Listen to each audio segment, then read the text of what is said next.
I'm doing great, Shane, because we got us, as predicted, an SEC National Championship game, which gives us 10 more days of great content here coming up before the long-dreaded offseason in the SEC. So let's just start right there. Let's start with the good news, Shane, because after, 4 or 5 days of everybody kicking the SEC overrated, SEC bias, SEC can't play the damn game of football, then the Georgia Bulldogs just destroyed Michigan. And Alabama, wiped the floor with Cincinnati, who probably shouldn't even be in the college football playoff to start with. Right. But let's start with that Georgia-Michigan game, Shane, because I think that's the one that kind of, we're in some text threads, Shane, not you or I, but we got buddies in there saying, well, I really like Michigan in this game. And we're sitting here saying, what in the hell? Do we just miss the last 3.5 months of the season where Georgia was dominant? And that was the Georgia we got here in the Orange Bowl, 34-11 win.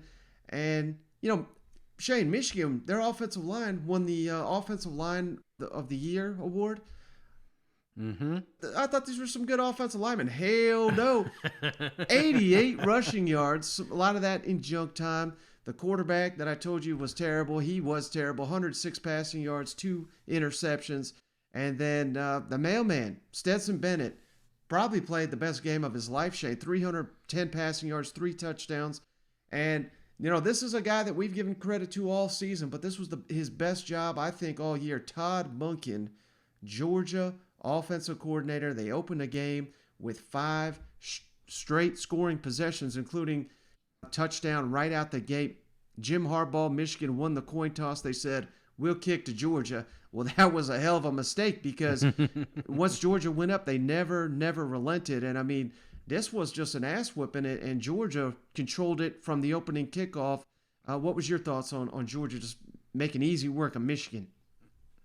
Yeah, I was under the impression that Michigan had a couple defensive ends or something. I don't know. That was the storyline, wasn't it?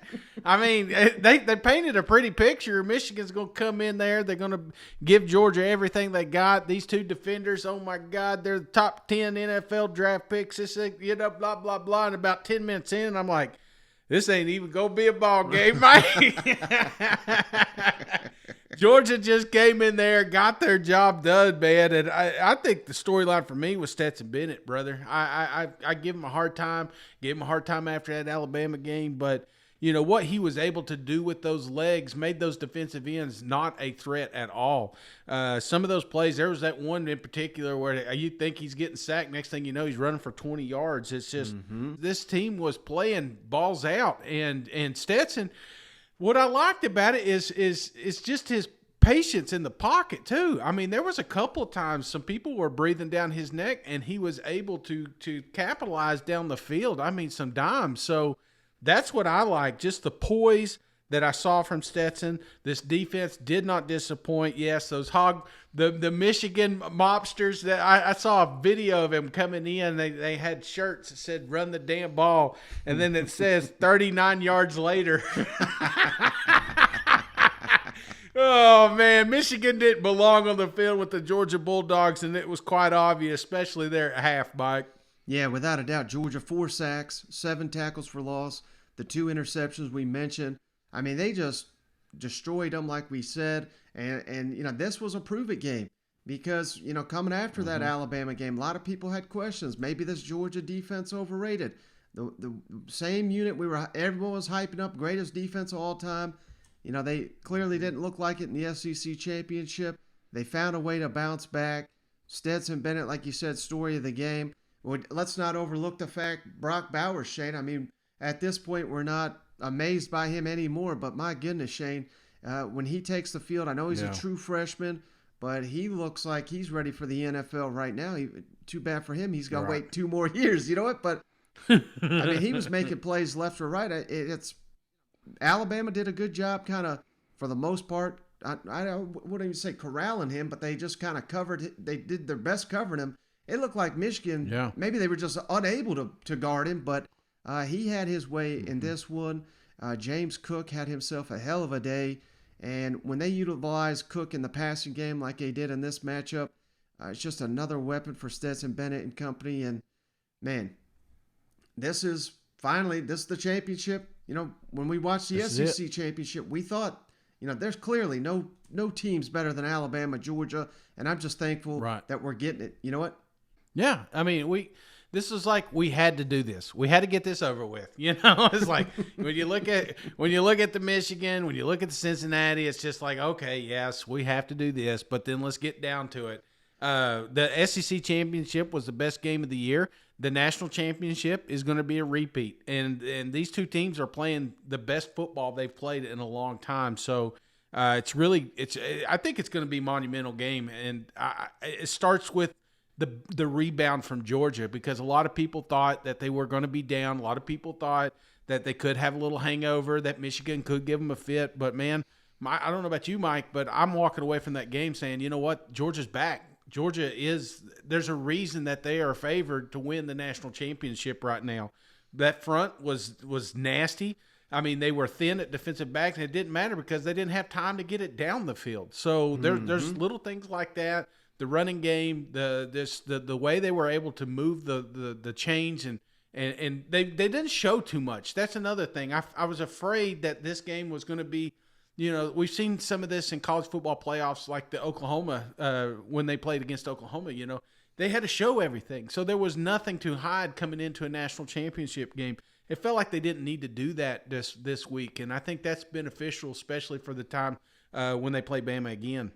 Yeah, maybe my favorite thing from the game, Shane, I don't know if you caught this, but they were trying to dump the Gatorade, the bucket, on Kirby. Mm-hmm. He turned around and says, hell no, this is not what we're playing for. This is not what we're celebrating. We still got one more. So, Come on now. he's bringing that killer instinct. We all know who is the demon, the Freddy Krueger, the Jason Voorhees, if you will, that they have got to conquer to get to that national championship. Hey, Kirby, you guys held Michigan without a sack. Obviously, they have some really good pass rushers. And then you guys kind of flipped the script from the Bama game with 4 sacks of your own. What was the key to doing that? I think we practice against good rushers each day. Jamari and Warren, they listen to everybody talk about those guys rushing, and Jamari and Warren are good pass protectors. They do a nice job, and when they don't, or they give up sack, they give up penetration, Stetson did a good job avoiding. There's a couple times we got beat, even on the touchdown pass. I thought Stetson did an incredible job of getting the ball in the air. We did not block the edge rusher, and he came scot-free, and Stetson got the ball out to James, which was our only, I think, score of the second half. So tremendous job there. Defensively, we generated some better rush. And again, we have to be able to do that to be successful. Was it a magic potion, Mark? I don't think it was a magic potion. We called a lot of the same calls, we called against Alabama, but the quarterback probably didn't escape as good as Alabama's did, and we finished a little better. Yeah. Hey, Kirby, what sort of happened there with the Gatorade bath at the end, and how quickly do you turn ahead to Alabama now? Yeah, I was wanting to get a real shower, not a Gatorade bath, because I want to get focused on Alabama. They got a 5-6 hour head start. So I'll be honest with you guys, I'm not interested in celebrating that. We'll look back on that win, and that'll be great, but we're focused on the task ahead. That's the objective. And that's what our guys, they worked their tail off for 3 to 4 weeks to get this opportunity.